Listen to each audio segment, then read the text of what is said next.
Alright, here we go. We're going to get this handle attached to this cup. Cup's already prepared, ready to go in the plastic. Still nice and soft. It's at leather hard, remember? So we're at leather hard stage. We're not going to be doing this at bone dry, and we're not going to be doing this at wet plastic. We're going to be doing this at leather hard.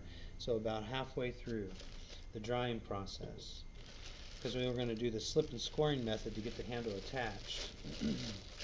Here's my handle. I have wrapped in plastic, and I have my strong curve if I want to use that, or I have the straight section of the handle if I want to use that in the middle, or I have a slight curve over here that I could use. So I'm just going to go in and cut them down, and I like to cut them down with a box cutter. It's just a much cleaner cut. You can use the fettling knives that we have there in the communal cart up by the sink, but I like to use a box cutter. So the first thing I'm going to do, now that it's set up, you can see it's at the same leather hard consistency as the cup. It's not wet, so once you arch out this handle, like I said before, give yourself about 20 minutes to let it set up inside. Don't let it set up outside. Inside. Alright, and then you'll be able to cut it down. And the first thing you want to cut away is at a 90, get rid of this bulk that was helping hold up the curve. You just go in and cut that straight off like that, and then you can reconstitute this if you want by breaking it down or throw it into the recycle barrel. I'm just going to leave mine right here.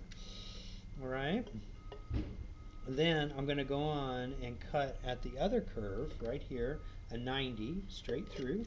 So I have this handle that I can work with as a possibility. I have this curve of a handle. I'm not going to use all of this, but it is available. I don't want to cut away too much. I want to leave some, and by leaving some, it allows me to slowly remove and subtract what I don't need. Right? So it's always best to have more first, and then you can slowly whittle away what you don't want. Then I have this straight section here. I'm going to go in and cut at a 90 to remove that from the other curve. So now I have 3 opportunities for handles for this one cup. I have a slight curve, I have a straight line that I can bend at my leisure, and then I also have this more dramatic curve. Okay? Oh, the last thing I want to do is take this bulk off of the slight curve and remove that again at a 90. Just like so. Got this little section, just toss it aside. Now, what I'm going to do is I'm going to take a look at my cup, and I'm going to find this line here, right here, where it starts to go up to the rim, and then it bellied out. And I'm going to start just randomly placing the handles on here to get an idea of what those handles might look like. So I have that slight curve for that mug, which may work. It's a little tight for the fingers to get in there. Then I have this more dramatic curve that I can connect to the side of the cup, and I would cut this excess down here so that I can get multiple fingers into the opening of the cup handle. So I'm going to go on and do that now. I'm going to cut away some of this excess that I know I'm probably not going to need. Just take a 90, remove that. Then I'm going to bend this just a little bit with my hands. I don't want to bend it too much because I don't want to accidentally break it. And this is important why you don't get your handles too dry. If you get your handles too dry, you're not going to be able to manipulate or change them. Okay, now it's showing that, which speaks a little more true to the form. It's still a little bulky. So what I'm going to do is this 90 is I'm going to cut it at a 45 so that it fits more at an angle onto the cup. So I'm not going to cut it at a 45 going in because I want it to leverage up. I want the curve to go up. So I'm going to cut it at a 45 going away. And I'll show you what I mean. Like that. Let me see if I can get this angle right. There we go. See how it's a beveling away? So it'll bevel away from the cup versus beveling towards the cup. So that means whenever we stick it on there, it will arc up. It will arch up. Just like that. Let me do it like this. It arches up and away from the cup. See that? Right there. Right at that line. See? And then I can bend the bottom part of the handle down to touch the bottom of the cup.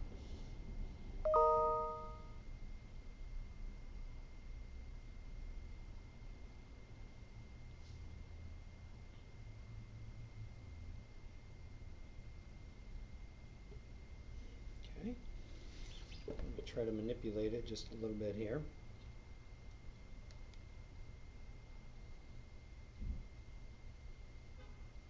Just got to slowly bend it into place.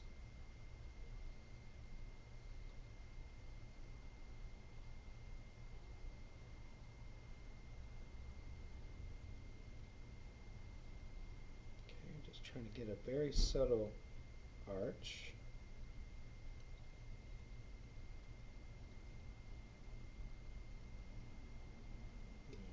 Go. Kind of bent it a little bit like that, and now I'm going to see what it looks like on there.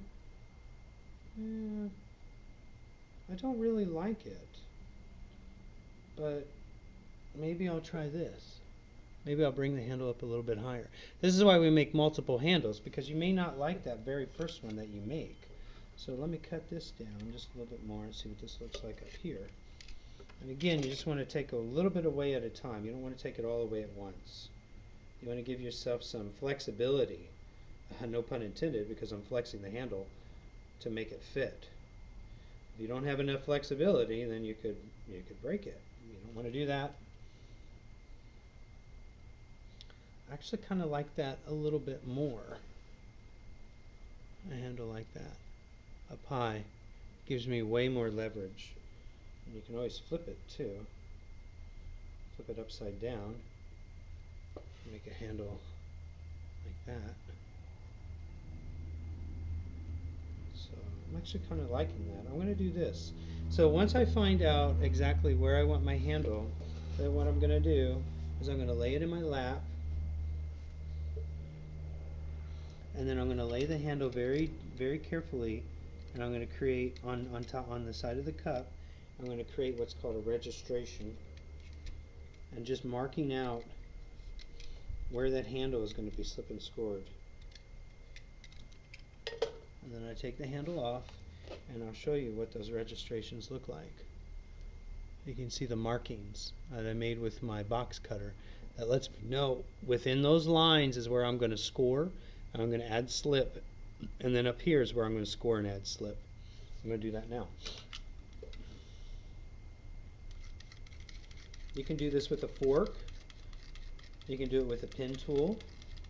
You can do it with a scoring tool, which is a specialty tool. I like to again use my box cutter. It's very reliable. Okay, so I score, and now I'm going to score the handle very carefully. I don't have to score as deep on the handle, but you should score on the handle as well.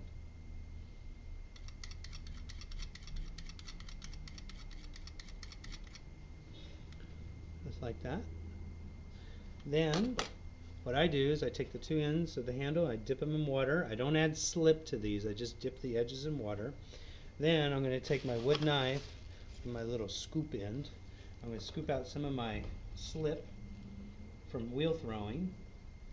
And I'm just going to blot it into those scoring marks on the cup.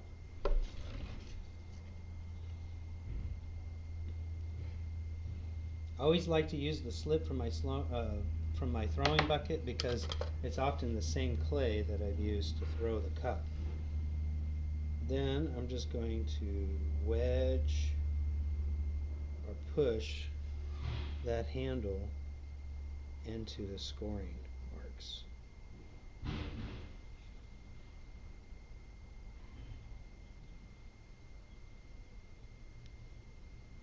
Watch your profile, make sure that your profile lines up. It's not twisted. Make sure that it's even.